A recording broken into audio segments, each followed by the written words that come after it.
हर बिरादरी, हर मजहब का ये हक बनता है कि वो अपने ख्वाबों को पूरा करने के लिए और अपने ख्वाबों के हक के लिए बोल सके। इसी संविधान के अंदर यह हमें हक, आईनी हक मिला हुआ है। यह दिन जब हम उन सभी को याद करना चाहिए जिन्होंने संविधान का निर्माण किया। हमारे जम्मू कश्मीर के महान नेता जो भारत के संविधान सभा के सदस्य थे और जिन्होंने हमें संविधान दिया। शेर कश्मीर शेख मोहम्मद अब्दुल्ला साहब, मौलाना मोहम्मद सईद मसूदी साहब, मिर्जा अफजल बेग साहब और मोतीलाल नेहरा उन लोगों में शामिल थे जिन्होंने संविधान को बनाने में बाबा साहब भीमराव अम्बेडकर के साथ सहयोग किया।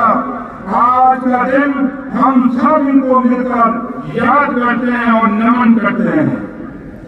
संविधान के निर्माता बाबा साहब भीमराव अम्बेडकर जी ने कहा है, लोकतंत्र केवल सरकार का एक रूप नहीं है, यह सहभागी जीवन जीने का एक तरीका है, संयुक्त संचालित अनुभव है। यह हमारे साथियों के प्रति सम्मान और श्रद्धा का भाव है। इस गणतंत्र दिवस के अवसर पर हम अपनी उन सशस्त्र सेनाओं, सुरक्षा कर्मियों को भी श्रद्धांजलि अर्पित करते हैं जो क्षेत्र में शांति और स्थिरता बनाए रखने के लिए अपने प्राणों की आहुति दी है। उनकी कुर्बानियां हम भुला नहीं सकते। उनके कुर्बानियों के बिना आज हम आजादी और खुशहाली का जश्न नहीं मना सकते थे। ये हमारे उन शहीद वीर जवानों के कारण आज देश मजबूत है। चाहे सरहदों पे देख लीजिए, चाहे देश में देख लीजिए, चाहे समुद्र में देख लीजिए, हर जगह इन वीरों की कुर्बानियों की गाथाएं लिखी हैं। वो गाथाएं जो पढ़ पढ़ के आज हम जवान हुए हैं, और ये बच्चे जो आप ये गाथाएं पढ़ रहे हैं, मुझे भी पूरी उम्मीद है आपसे कि आप भी उन नौजवानों की तरह, उन शहीदों की तरह इस देश को मजबूत करने के लिए जम्मू कश्मीर के हर खित्ते को, चाहे वो खित्ता पीर पंजाब है, चाहे वो खित्ता चिनाब वैली है, चाहे वो जम्मू का कंडी है, चाहे वो जम्मू का बॉर्डर है, हर खित्ते को मजबूत करने के लिए आप नौजवान जो बचे हैं हमेशा हमेशा के लिए तैयार रहेंगे। जम्मू कश्मीर जो सदियों से भारत के मुकुट के रूप में जाना जाता है, अपनी खूबसूरती, संस्कृति और ऐतिहासिक महत्व के लिए पूरे विश्व दुनिया में प्रसिद्ध है। यहाँ के लोग अपनी मेहनत, मेहमान नवाजी और वीरता में एकता की परंपरा के लिए जाने जाते हैं। लेकिन इस क्षेत्र के लोगों ने पिछले कुछ वर्षों में कई चुनौतियों का सामना किया है। खासकर 2019 में इस राज्य की स्थिति समाप्त होने के बाद, राज्य की स्थिति का समाप्त होना चाहे किसी भी उद्देश्य से किया हो, यहाँ के लोगों के दिलों में गहरी पीड़ा और असंतोष पैदा किया है।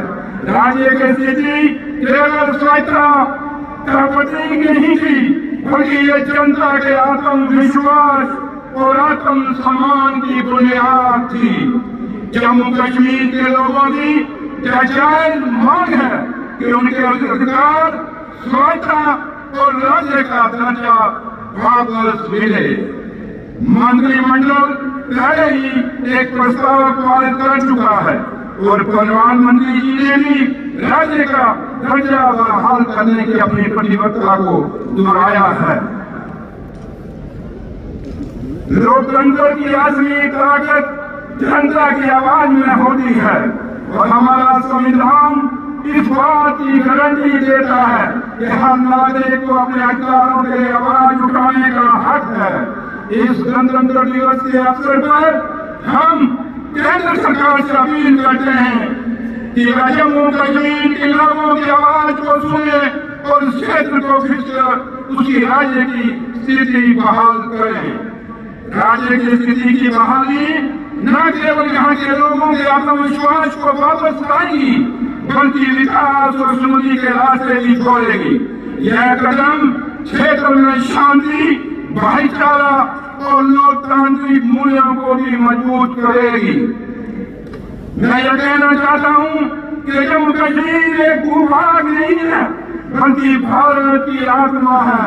हमें ये संकल्प लेना होगा कि हम इस क्षेत्र की प्रगति, शांति और समृद्धि के लिए हर संभव प्रयास करेंगे और यहाँ की जनता को उनके सरकार चलाने में अपनी भूमिका निभाएंगे। 6 वर्षों के बाद चुनाव प्रगति जम्मू कश्मीर में गणतंत्र दिवस का नेतृत्व करने के लिए वापस आए हैं। संविधान हमारी स्वतंत्रता की रक्षा के लिए एक सुरक्षा उपाय है। यह वह दिन है जब हमें एक सुंदर पुस्तक में अपना विश्वास दिलाना चाहिए। संविधान को पूर्ण रूप से मानना और उसका पालन करना हमारा हर आदमी, चाहे वो बुजुर्ग है, चाहे वो नौजवान है, चाहे वो मेरी बहनें हैं, चाहे वो भाई हैं, उनका कर्तव्य है। पिछले 75 वर्षों में जम्मू कश्मीर में बहुत लंबा सफर तय किया है और हमें उन अधिकारों के लिए अपनी लड़ाई रखनी है जो संविधान ने हमें दिए हैं। संघीय ढांचा संविधान की मूल रचना की आधारशिला है और जम्मू और कश्मीर की राज्य का दर्जा बहाल करना, लोगों के विश्वास को पुनः स्थापित करना और उनका हक लौटाने की पूंजी है। पिछले कुछ वर्षों में जम्मू कश्मीर ने विकास की कई राहें बनाई हैं। बुनियादी ढांचे को मजबूत किया जा रहा है, शिक्षा, स्वास्थ्य सेवाओं में सुधार किया जा रहा है, पर्यटन फिर से प्रगति की ओर बढ़ रहा है। यहाँ के युवा खेल, तकनीक और अन्य क्षेत्रों में उत्कृष्ट प्रदर्शन कर रहे हैं, जो ये साबित करता है कि अवसर मिलने पे ये किसी भी क्षेत्र में सफल हो सकते हैं। जम्मू कश्मीर आज इस मुकाम पे खड़ा है। मैं ये कहने में कभी गुरेज नहीं करूंगा कि शेख कश्मीर शेख मोहम्मद अब्दुल्ला साहब ने जम्मू कश्मीर में जो काम किए उन कामों के आगे लेकर जिला मेरे कायद डॉक्टर फारूक अब्दुल्ला साहब ने निभाए और आज जम्मू कश्मीर के युवा मुख्यमंत्री जनाब उमर अब्दुल्ला साहब शेख साहब और डॉक्टर फारूक अब्दुल्ला साहब के बताए हुए रास्तों में चल रहे हैं और जम्मू कश्मीर को एक खुशहाल जम्मू कश्मीर को वो जम्मू कश्मीर जिसमें शेर और भटरी ने अगथा पानी दिया है, वो जम्मू कश्मीर जिस जम्मू कश्मीर में महात्मा गांधी जी ने कहा था कि मुझे अगर कोई सूर्य की किरण दिखती है तो वो जम्मू कश्मीर में दिखती है सेकुलरिज्म की। ये वो जम्मू कश्मीर है मेरे वीरों मेरे बुजुर्गों, जिस जम्मू कश्मीर ने हमेशा कुर्बानियां दी हैं इस देश की हिफाजत के लिए, जम्मू कश्मीर की हिफाजत के लिए। हमारा एक एक बच्चा चाहे वो कश्मीर से है चाहे वो जम्मू से है, बेशक लद्दाख हमसे आज अलग हो गया है कि लद्दाख के लोगों को भी हम याद करेंगे कि उनकी भी कुर्बानियां इस देश की हिफाजत के लिए, इस जम्मू कश्मीर की हिफाजत के लिए कभी कम नहीं हुई है। हालिया विधानसभा चुनावों में लोगों ने संविधान और लोकतंत्र में अपना विश्वास जताया है और यह हमारा कर्तव्य है कि हम लोगों की अपनी अपेक्षाओं में खड़े उतरे।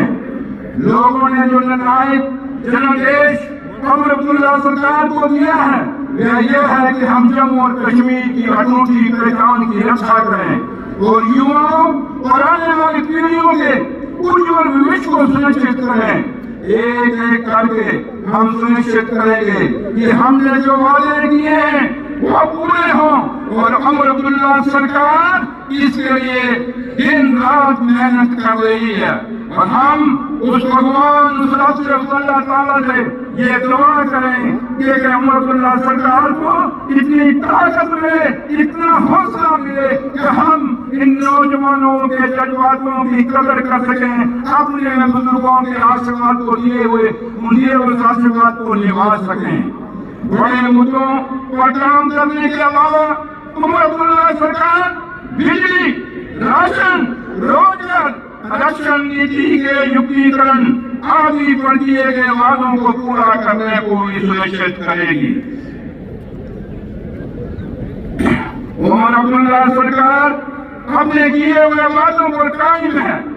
जम्मू कश्मीर को रियासत का दर्जा दिलाना यह हमारे अपने मंसूबे में लगी है और आज भी हम उससे बिल्कुल डटे हुए हैं। जम्मू कश्मीर के अवाम को जमीनी हकूक नौकरियों में तरजीह देना, ये भी जम्मू अब्दुल्ला सरकार की तरजीह है। और जो ये तरजीह है ये हम नहीं कहते, बल्कि हिंदुस्तान के प्रधानमंत्री साहब ने खुद हिंदुस्तान की पार्लियामेंट में जो एक हमारे लिए एक पावन पवित्र स्थान है वहाँ पे वादा किया हुआ है। हमारे ऑनरेबल होम मिनिस्टर हिंदुस्तान के, उन्होंने भी हिंदुस्तान के पार्लियामेंट के अंदर हम जम्मू कश्मीर के नौजवानों को ये वादा किया हुआ है कि आपकी जमीनें, आपकी नौकरियां हम किसी बाहर के लोगों को नहीं लेने देंगे। और हम भी उस वादे पर फख्र से कहते हैं कि डटे हुए हैं और इस वादे को निभाएंगे। कश्मीरी पंडितों का हमारे बीच में से बाहर जाना ये हमारे लिए बड़ा दुख की बात है। और ये डॉक्टर फारूक अब्दुल्ला साहब के दिल में भी दर्द है और अमरुल्लाह साहब के दिल में भी दर्द है। ये हर जम्मू कश्मीर के बच्चे के दिल में दर्द है कि कश्मीरी पंडित यहाँ से कश्मीर से छोड़ के अलग अलग देश और दुनिया के हिस्सों में फंसे हैं। और अब्दुल्ला सरकार इसके लिए भी बिल्कुल कायम है और कश्मीरी पंडितों को, छात्रों को वापस लाने के लिए पूरा काम कर रही है। नौजवानों के लिए 1 लाख नौकरियों का इंतजाम करना उमर अब्दुल्ला सरकार की प्रायोरिटी है। और इसके लिए दिन रात उमर अब्दुल्ला सरकार और उनकी कैबिनेट और उनके ऑनरेबल एमएलए लोग काम कर रहे हैं। और हमारी हमेशा ये कोशिश रहेगी कि एक जो फतवा बीच में पड़ा, इन 6 साल जो हमारे माजी लगे, इन 6 सालों में हर घर में बच्चा बेरोजगार है। वो बच्चा जिसके माँ बाप ने सपने सोचे हैं, जिसके माँ बाप ने अपने ख्वाब देखे अपने बच्चों के लिए और बच्चों के लिए करमाए हैं कि हम कल बड़े होके कुछ बनेंगे। और आज जब बेरोजगारी इन नौजवानों के सामने मुंह मारे खड़ी हो गई है, लेकिन उमर अब्दुल्ला साहब, मैं इस मंच से आज के शुभ दिन पर 26 जनवरी के दिन इस गणतंत्र दिवस के ऊपर इन नौजवानों को अपने कार्य डॉक्टर फारूक अब्दुल्ला साहब की तरफ से और जम्मू कश्मीर के मुख्यमंत्री जनाब उमर अब्दुल्ला जी की तरफ से पूरा आपको वचन देता और वादा करते हैं कि आपके रोजगार के लिए सरकार हर कोशिश करेगी। नौजवानों जो आज के नौजवानों के सामने, खासकर माँ बाप के सामने